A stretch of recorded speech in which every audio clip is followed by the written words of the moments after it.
ನಿಮಗೆ ಇವಾಗ ಆಲ್ರೆಡಿ ತಮ್ನೈಲ್ ನೋಡಿನೇ ವಿಚಾರ ಗೊತ್ತಾಗಿರುತ್ತೆ ನಾನು ಯಾವ ವಿಚಾರದ ಬಗ್ಗೆ ಡಿಸ್ಕಸ್ ಮಾಡ್ತಾ ಇದ್ದೀನಿ ಅಂತ. ನೀವು ಆಲ್ಮೋಸ್ಟ್ ಇವಾಗ 2-3 ದಿನದಿಂದ ನೋಡ್ತು ಅಂತಂದರೆ ಆಲ್ಮೋಸ್ಟ್ ಉತ್ತರ ಕರ್ನಾಟಕದ ಕ್ರಿಯೇಟರ್ಸ್ಗಳು ಎಸ್ಪೆಷಲಿ ಕೃಷ್ಣ ಮತ್ತು ಕಿರಣ್ ಅಂತನವರು ಒಂದು ಒಳ್ಳೆ ಕೆಲಸನೇ ಮಾಡ್ತಾ ಇದ್ದಾರೆ. ಯಾಕೆ ಅಂತಂದರೆ KSRTC ಬಸ್ಗಳಲ್ಲಿ ಏನು ಒಂದು ಈ ತಂಬಾಕು ರಿಲೇಟೆಡ್ ಅಡ್ವರ್ಟೈಸ್ಮೆಂಟ್ಗಳಿತ್ತೋ ಅದನ್ನೆಲ್ಲ ಖುದ್ದು ಹೋಗ್ಬಿಟ್ಟು ಫೀಲ್ಡಲ್ಲಿ ನಿಂತು ಅದನ್ನೆಲ್ಲ ಹರಿದಾಕಂಥ ಕೆಲಸನ ಮಾಡಿದ್ದಾರೆ. ಒಂದು ಲೆಕ್ಕಕ್ಕೆ ನನಗೆ ಹೇಳಬೇಕು ಅಂತಂದರೆ ತುಂಬ ಒಳ್ಳೆ ಕೆಲಸ. ಯಾಕೆಂತಂದರೆ ಇದನ್ನು ಖಂಡಿತವಾಗ್ಲೂ ಮಾಡಲೇಬೇಕಾಗಿತ್ತು, ಆ ಅನಿವಾರ್ಯ ಸೃಷ್ಟಿಯಾಗಿತ್ತು. ಆದರೆ ನಾನು ಈ ವಿಡಿಯೋದಲ್ಲಿ ಕೆಲವೊಂದು ಸಜೆಷನ್ಸ್ಗಳನ್ನ ಕೂಡ ಕೊಡ್ತೀನಿ ನಿಮಗೆ. ಜೊತೆಗೆ ಈ ಥರ ಏನಾದರೂ ಮಾಡಬೇಕು ಅಂತ ಅಂದ್ಕೊಂಡು ನಿಮ್ಮ ಒಂದು ಇದನ್ನು ಕಳ್ಕೊಂಬಿಡ್ಬೇಡಿ. ಅಂತಂದರೆ ಯಾವ ಥರ ಹೇಳೋದು ನಿಮಗೆ, ನಾಳೆ ದಿನ ನಿಮಗಿದ್ರಿಂದ ಯಾವುದೇ ರೀತಿ ತೊಂದರೆ ಆಗದೇ ಇರೋ ರೀತಿ ನಾನು ಒಂದಷ್ಟು ವಿಚಾರಗಳನ್ನು ರಿಸರ್ಚ್ ಮಾಡಿದ್ದೀನಿ, ಅದನ್ನು ಹೇಳ್ತೀನಿ. ಅದರಿಂದ ನಿಮಗೆ ಒಂದಷ್ಟು ಐಡಿಯಾಗಳು ಸಿಕ್ದಂಗೆ ಆಗುತ್ತೆ. ಆ್ಯಂಡ್ ಹೊಸದಾಗಿ ಯಾರಾದರೂ ಈ ಥರ ಮಾಡ್ತೀನಿ ಅನ್ನೋರಿಗೆ ಒಂದು ಕ್ಲಾರಿಟಿ ಸಿಗುತ್ತೆ. ಓಕೆ, ನಾನು ಈ ಹೋರಾಟನ ಯಾವ ರೀತಿನಲ್ಲಿ ಮಾಡ್ತು ಅಂತಂದರೆ ಕರೆಕ್ಟ್ ಆಗುತ್ತೆ ಅಂತ. ಫಸ್ಟ್ ಆಫ್ ಆಲ್ ಈ ಥರ ಅಡ್ವರ್ಟೈಸ್ಮೆಂಟ್ಗಳನ್ನ ಕೊಟ್ಟಿರೋದು ತಂಬಾಕು ರಿಲೇಟೆಡು ಸರಿನಾ ತಪ್ಪಾ ಅಂತ ಹೇಳೋದಾದರೆ 100% ತಪ್ಪು.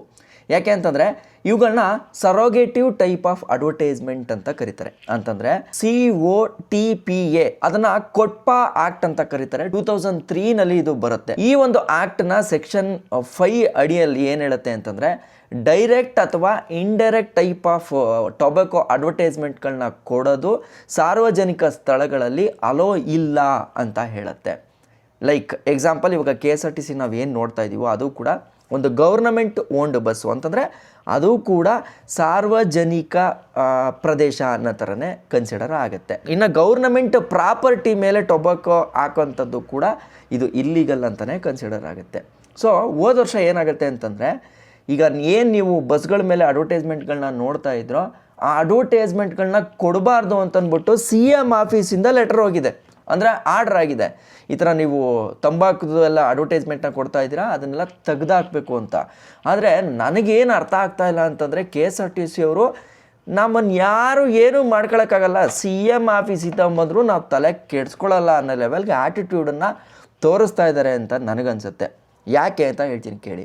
ಕಳೆದ ವರ್ಷ ಏಪ್ರಿಲ್ 19ನೇ ತಾರೀಕು ಏನಾಗುತ್ತೆ ಅಂತಂದರೆ CM ಅವರ ಆಫೀಸಿಂದ CMO ಇಂದ ಒಂದು special duty officer Vaishnavi madam ಅಂತ ಇರ್ತಾರೆ, ಅವರು ಒಂದು ಡೈರೆಕ್ಷನ್ನ KSRTCಗೆ ಇಶ್ಯೂ ಮಾಡ್ತಾರೆ. ಅದರಲ್ಲಿ ಏನು ಹೇಳ್ತಾರೆ ಅಂತಂದರೆ ಕಂಪ್ಲೀಟಾಗಿ ನೀವು ಏನು KSRTC ಬಸ್ಗಳಲ್ಲಿ ಇರ್ತಕ್ಕಂಥ ಟೊಬ್ಯಾಕೋ ರಿಲೇಟೆಡ್ ಅಡ್ವರ್ಟೈಸ್ಮೆಂಟ್ಗಳಿದೆಯಲ್ಲ ಅದನ್ನೆಲ್ಲನೂ ಕೂಡ ತೆಗೆದುಹಾಕಬೇಕು ಅಂತ ಹೇಳ್ತಾರೆ. ಪ್ರತಿಯೊಬ್ಬರು CMಗೂ ಕೂಡ ಈ ಥರ ಸ್ಪೆಷಲ್ ಡ್ಯೂಟಿ ಆಫೀಸರ್ ಅಂತ ಒಬ್ಬರು ಇರ್ತಾರೆ. CMದು ಯಾವುದಾದ್ರೂ ಕೆಲಸಗಳನ್ನು ನೋಡ್ಕೊಬೇಕು ಅನ್ನೋದಾದರೆ ಅವರು ಅದನ್ನೆಲ್ಲ ವೀಕ್ಷಣೆ ಮಾಡ್ತಾ ಇರ್ತಾರೆ. ಇವ್ರಿಗೆ ಯಾರಪ್ಪ ಕಂಪ್ಲೇಂಟ್ ಕೊಟ್ಟರು ಅಂತಂದರೆ ಸಿರಾಜ್ ಮಡಕ ಅಂತನವರು ಏಪ್ರಿಲ್ 8ನೇ ತಾರೀಕು 2025ರಲ್ಲಿ ಟ್ವಿಟ್ಟರಲ್ಲಿ ಒಂದು ಫೋಟೋನ ಶೇರ್ ಮಾಡಿ ವೈಷ್ಣವಿ ಮೇಡಮ್ ಅವ್ರಿಗೆ ಅಂತಂದರೆ ಸ್ಪೆಷಲ್ ಡ್ಯೂಟಿ ಆಫೀಸರ್ ಏನಿರ್ತಾರೋ CMಗೆ ಅವರನ್ನು ಟ್ಯಾಗ್ ಮಾಡಿಬಿಟ್ಟು ಈ ಕಂಪ್ಲೇಂಟನ್ನು ರೈಸ್ ಮಾಡ್ತಾರೆ. ಯಾವಾಗ? ಹೋದ ವರ್ಷ ಏಪ್ರಿಲ್ 8ನೇ ತಾರೀಕು. ಆವಾಗ ಏನು ಮಾಡ್ತಾರೆ, ವೈಷ್ಣವಿ ಮೇಡಮ್ ಇದನ್ನು ತುಂಬ ಸೀರಿಯಸ್ ಆಗಿ ತಗೊಂಡು ಒಂದು ಆರ್ಡ್ರನ್ನ ಇಶ್ಯೂ ಮಾಡ್ತಾರೆ. ಆ ಆರ್ಡ್ರಲ್ಲಿ ಏನಿರುತ್ತೆ ಅಂತಂದರೆ ಚೀಫ್ ಟ್ರಾಫಿಕ್ ಮ್ಯಾನೇಜರ್ ಅಂತಂದರೆ CTM ಅಂತ ಕರೀತಾರೆ, KSRTCನಲ್ಲಿ ವರ್ಕ್ ಮಾಡ್ತಾರೆ ಅವರು, ಆಯಿತಾ. ಅವ್ರಿಗೆ ಒಂದು ಡೈರೆಕ್ಷನ್ನ ಕೊಡ್ತಾರೆ. ನೀವು ಏನೇನು ಅಡ್ವರ್ಟೈಸ್ಮೆಂಟ್ ಏಜೆನ್ಸಿಗಳು ಕೊಟ್ಟಿದ್ದೀರೋ ಅವರೆಲ್ಲರೂ ಕೂಡ ಈ ಥರದ್ದು ತಂಬಾಕು ರಿಲೇಟೆಡ್ ಅಡ್ವರ್ಟೈಸ್ಮೆಂಟ್ಗಳನ್ನೆಲ್ಲ ಕೊಡ್ತಾ ಇದ್ದಾರೆ. ನೀವು ಏನು ಮಾಡ್ತಾ ಇದ್ದೀರಾ ಇದನ್ನು ನೋಡಿಕೊಂಡು? ಈ ಥರ ಮಾಡ್ತಾ ಇರೋದು ಈ ಕೊಪ್ಟಾ ಆ್ಯಕ್ಟ್ ಪ್ರಕಾರ ಇದೊಂದು ದೊಡ್ಡ ವೈಲೆನ್ಸ್ ಆಗುತ್ತೆ. ಯಾವುದೇ ಸಾರ್ವಜನಿಕ ಸ್ಥಳಗಳಲ್ಲಿ ಈ ಥರ ಅಡ್ವರ್ಟೈಸ್ಮೆಂಟ್ ಕೊಡೋಂಗಿಲ್ಲ.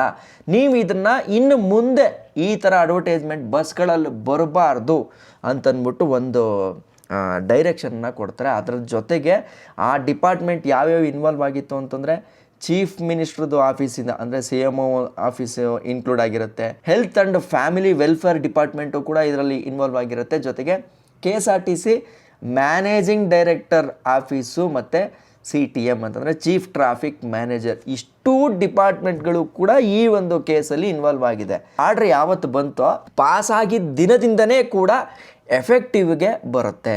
ಆ ಥರ ವೈಷ್ಣವಿ ಮೇಡಮ್ ಕೊಟ್ಟಿರ್ತಾರೆ. ಈ KSRTCಯ ಚೀಫ್ ಟ್ರಾಫಿಕ್ ಮ್ಯಾನೇಜರ್ ಇರ್ತಾರಲ್ಲ ಅವ್ರು ಏನು ಮಾಡ್ತಾರೆ, 17 ಏಪ್ರಿಲ್ 2025ರಂದಿಗೆ ಏನು ಮಾಡ್ತಾರೆ, ಏಜೆನ್ಸಿ ಅವ್ರಿಗೆಲ್ಲರಿಗೂ ಕೂಡ ಒಂದು ನೋಟಿಸನ್ನು ಕೊಡ್ತಾರೆ. ಈ ಥರ ಅಡ್ವರ್ಟೈಸ್ಮೆಂಟ್ಗಳನ್ನ ಇನ್ಮೇಲೆ ನೀವು ಕೊಡೋಂಗಿಲ್ಲ, ಇದನ್ನು ಸ್ಟಾಪ್ ಮಾಡಿ ಅಂತ.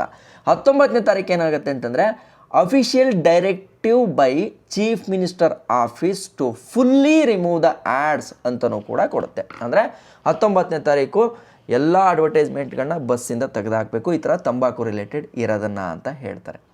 ಸೊ ಇಷ್ಟೆಲ್ಲ ಆದಾಗ ಏನಾಯಿತು ಎಫೆಕ್ಟ್ ಅಂತಂದರೆ KSRTC ಒಂದು ಹೆಂಗೆ ಹೇಳೋದು, ಬೆಕ್ಕು ಕಣ್ಣು ಮುಚ್ಕೊಂಡು ಹಾಲು ಕುಡಿದ್ರೆ ಪ್ರಪಂಚಕ್ಕೆ ಗೊತ್ತಾಗಲ್ಲ ಅಂತ ಹೇಳ್ತಾರಲ್ಲ, ಆ ಥರದ ಒಂದು ಆ್ಯಕ್ಷನ್ನ ಮಾಡಿದ್ದಾರೆ.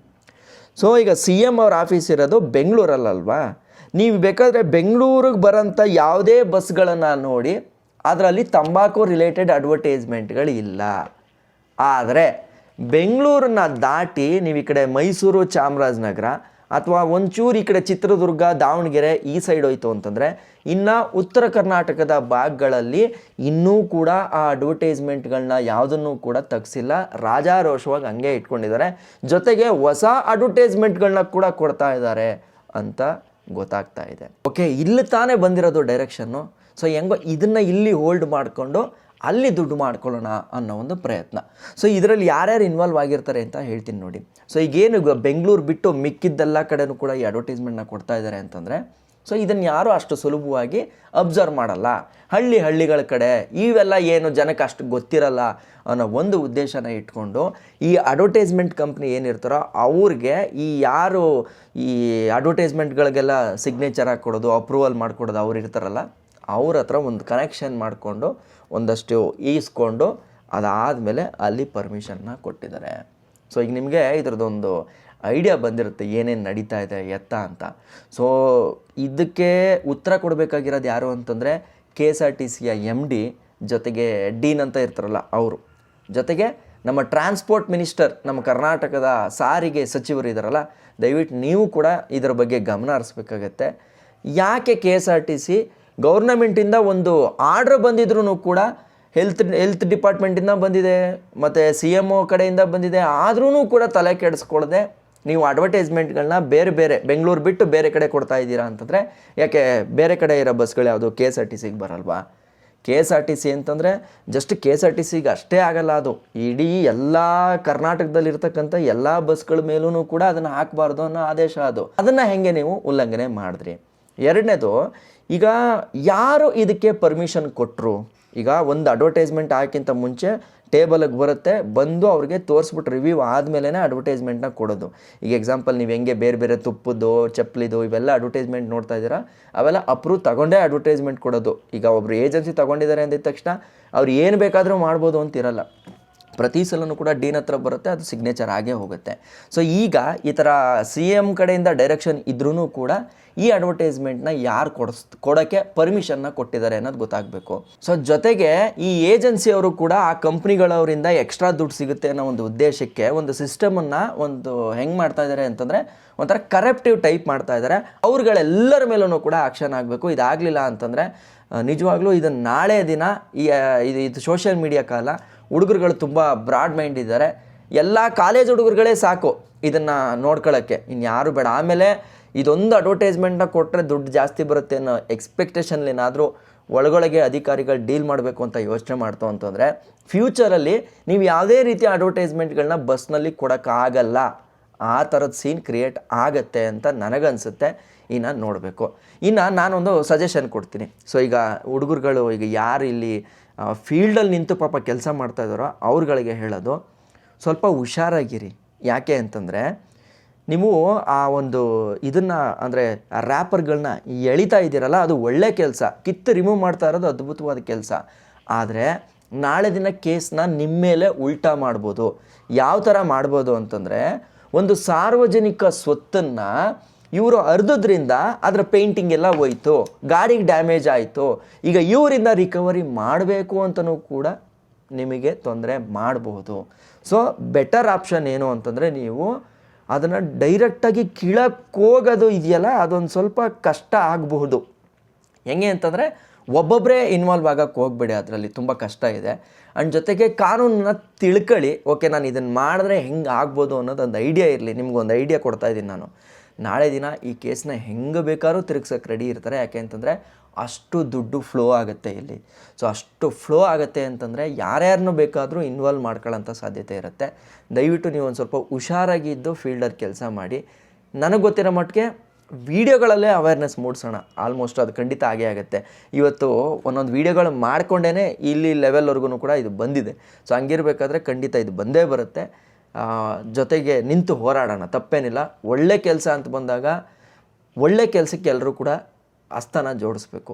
ಆದರೆ ಮಾಡೋಂಥ ಹೋರಾಟ ಅದು ಒಂದು ಸಾತ್ವಿಕವಾಗಿರಬೇಕು. ಅಂತಂದರೆ ಹೇಗೆ, ಶಾಂತಿಯಿಂದ ಗಾಂಧಿ ಜಯಂತಿರಲ್ಲ ಆ ಥರ ಶಾಂತಿಯಿಂದ ಮಾಡೋಣ. ನಾವೇನು ನಮ್ಮ ದುಡ್ಡು ಕೊಡಿ ಅಂತ ಕೇಳ್ತಾ ಇಲ್ಲ, ಅಥವಾ ನಮಗೇನೋ ಎಕ್ಸ್ಪೆಕ್ಟೇಷನ್ಸ್ ಇದೆ ಅಂತಲ್ಲ. ನಮ್ಮ ಸಾರ್ವಜನಿಕವಾಗಿರ್ತಕ್ಕಂಥ ಒಂದು ಆಸ್ತಿನ ಉಳಿಸ್ಕೊಳ್ಳೋಂಥ ಕೆಲಸನ ಎಲ್ಲರೂ ಕೈ ಜೋಡಿಸ್ಕೊಂಡು ಮಾಡ್ತಾಯಿದ್ವಿ. ಖಂಡಿತ ಅದನ್ನು ಮಾಡೋಣ, ಎಲ್ರಿಗೂ ಕೂಡ ಒಳ್ಳೆಯದಾಗುತ್ತೆ. ಆ್ಯಂಡ್ ಜೊತೆಗೆ ಲಾಸ್ಟಾಗಿ ಇನ್ನೂ ಒಂದು ಸಲ ಕ್ವಶನ್ ಕೇಳ್ತಾ ಇದ್ದೀನಿ. ಸಾರಿಗೆ ಸಚಿವರು ಇದನ್ನು ತುಂಬ ಅಂತಂದರೆ ತುಂಬ ಸೀರಿಯಸ್ಸಾಗಿ ಕನ್ಸಿಡರ್ ಮಾಡಬೇಕು. ಇನ್ ಕೇಸ್ ನೀವು ಅದನ್ನು ಮಾಡಲಿಲ್ಲ ಅಂತಂದರೆ ನೆಕ್ಸ್ಟು ಯುವ ಪೀಳಿಗೆ ಏನಿದೆಯೋ ಅದು ತುಂಬ ಅಲರ್ಟ್ ಆಗ್ತಾ ಇದೆ. ನಾಳೆ ದಿನ ನಿಮಗೂ ಕೂಡ ಕ್ವಶನ್ ಮಾಡೋಂಥ ಸಾಧ್ಯತೆ ಖಂಡಿತ ಇದೆ. ಆ್ಯಂಡ್ ಅದು ತುಂಬ ಜಾಸ್ತಿ ದೂರನೂ ಕೂಡ ಇಲ್ಲ. ನೀವು ಏನು ಆಕ್ಷನ್ನ ತಗೋತೀರೋ ಅದ್ರ ಮೇಲೆ ಆಗುತ್ತೆ. ಆ್ಯಂಡ್ ಜೊತೆಗೆ CMO ಆಫೀಸ್ಗೆ ಕಾಂಟ್ಯಾಕ್ಟಲ್ಲಿರೋರು ಯಾರು ನನ್ನ ವೀಡಿಯೋ ನೋಡ್ತಾ ಇತ್ತು ಅಂತಂದರೆ ವೈಷ್ಣವಿ ಮೇಡಮ್ ಅವ್ರಿಗೆ ಇದನ್ನು ತಿಳಿಸಿ. ಯಾಕೆ ಅಂತಂದರೆ ಇನ್ ಕೇಸ್ ಅವ್ರು ಇಲ್ಲ ಅಂತಂದ್ರೂ ಯಾರು ಸ್ಪೆಷಲ್ ಡ್ಯೂಟಿ ಆಫೀಸರ್ ಇರ್ತಾರೋ ಅವ್ರಿಗೆ ಈ ವಿಡಿಯೋನ ಶೇರ್ ಮಾಡಿ. ಗೌರ್ನಮೆಂಟ್ನ ಆದೇಶ ಇದ್ರೂ ಕೂಡ ಅವರು ಇನ್ನೂ ಫಾಲೋ ಮಾಡ್ತಾ ಇಲ್ಲ ಅಂತ ಅವ್ರಿಗೆ ಗೊತ್ತಾಗಲಿ. ಇಷ್ಟು ಹೇಳ್ತಾ ಎಲ್ಲರಿಗೂ ಕೂಡ ಒಳ್ಳೆಯದಾಗಲಿ ಅಂತ ಹೇಳ್ತಾ ನಾನು ನಿಮ್ಮ ಕಿತ್ತಡಿ ಕಿರಣ್. ಜೈ ಹಿಂದ್, ಜೈ ಕರ್ನಾಟಕ ಮಾತೆ.